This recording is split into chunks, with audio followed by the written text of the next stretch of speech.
Halibut for us primarily is harvested through the basically through the springtime, early spring, all the way into late fall. The most plentiful times tend to be in the springtime, and we have a seaweed camp / halibut camp that's dedicated to the whole harvestation of halibut, and we go down to that camp primarily through the month of May. But our people harvest it all the way until even as far as late October, and yeah, it's harvested just about year round, just pretty much not the winter months. We can jig for them, meaning that we've got one hook on one line. Maybe we've got some bait on that hook.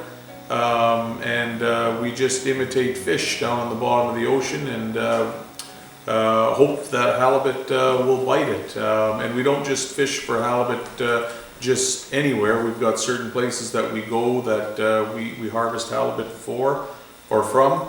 The other way that we do it is through longline, and the longline process is that we have an anchor on each end of a halibut line or gear, and we use upwards of 100 to 150 hooks per skate or gear, and each one of those hooks have bait on, and we lay it down at the bottom of the ocean, basically for 2 slack tides, being if we set at low water, then we'll pick it up after high water. The reason we do that is because if we leave it longer than that, the sea lice that live within our territory will either have eaten all of your bait or will have started to eat the halibut. Gee, it's the old adage of I can say the more things change, the more they stay the same. It just so happens that right here I've got an old style halibut hook that was made by a Gitcat person, and you can see that the wood portion is I think this one was made from sauk duck or yew wood, and there's a bone here for the actual hook, and you can see all of the bite marks from the halibut as it was trying to get at the bait that was lashed around here. So this is a halibut hook from old. It would be weighted down onto the bottom of the ocean by a rock, and the wood would float a little bit higher, and because the bait was wrapped around the hook and tied on it, the halibut would keep on trying to get it, and the space that is right in between the bone and the bottom of the wood, if I could just show this or illustrate it, it's about the thickness of my thumb, of an average man's thumb, and you can see that it just touches the bone there. Now the interesting thing about that, this is a little bit of a newer one, the interesting thing about that, in modern day halibut fishing is done with a hook, just like this. It's had different names, eagle claw, circle hook, or just simply halibut hook. But the interesting thing about this is that the gap between the point and the bottom of the hook is exactly the same. My finger width of my thumb can just fit in between there, and it's just the perfect length to be able to let that halibut mouth get in there and to be hooked. So although this is the technique that was used by First Nations fishers hundreds of years ago, this circle hook is what's being used nowadays. So.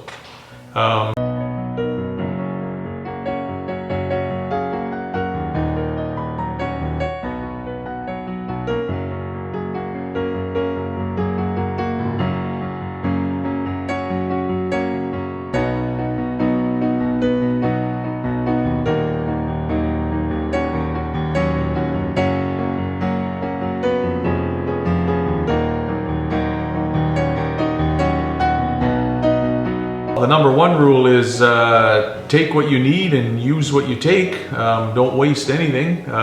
Whether you're halibut fishing, or any kind of fishing. I think that that's a good rule to live by. If you're setting long lines, you're probably going to catch other fish other than just halibut, and make sure that you're prepared to utilize those fish as well.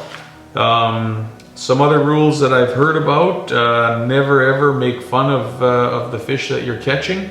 And with halibut in particular, when you take them home, you're supposed to keep their heads facing away from the ocean. Another thing that I've always heard is that you don't just go and put your halibut gear just anywhere. We have certain places within our territory that have been passed down from generation to generation, that have been learned by our ancestors, and that knowledge is passed down by showing our future generations as to where to go and fish.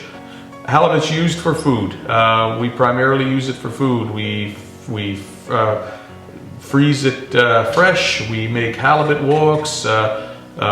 It's a great food source, and it's been feeding the Gitgat people for thousands of years. And the Gitgat Mooksgm'ol, as we call it, halibut walks, are renowned for being some of the best halibut walks up and down the coast, and we all take pride in that. So it's a great food source.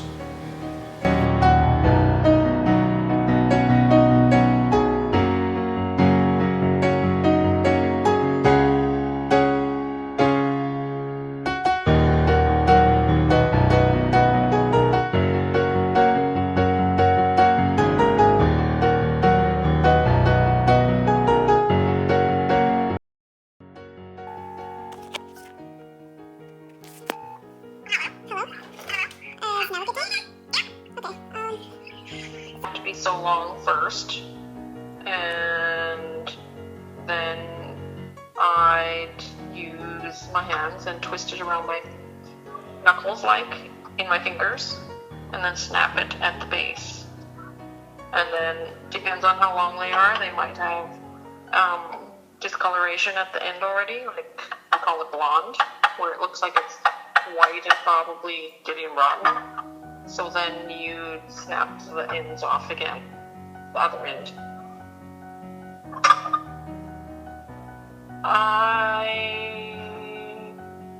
I'm not sure why, but I don't either.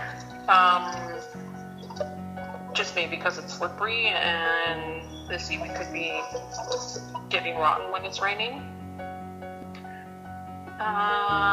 Really black seaweed is good seaweed. And you can tell right away when it's not good. It looks like it's already rotting and blonde. It's a light color. It's pretty slippery. Gotta wear good boots.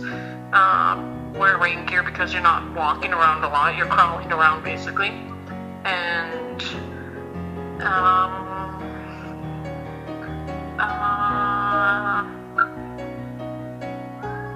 and then watching the tide.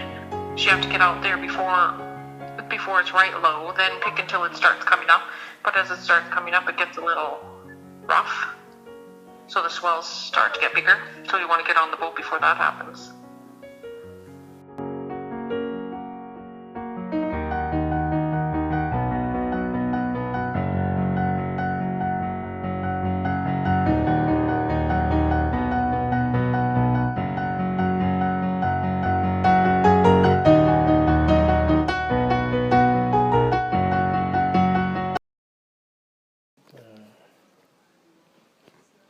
Springtime, usually after we pick seaweed, we get our knife or an axe, a little hatchet.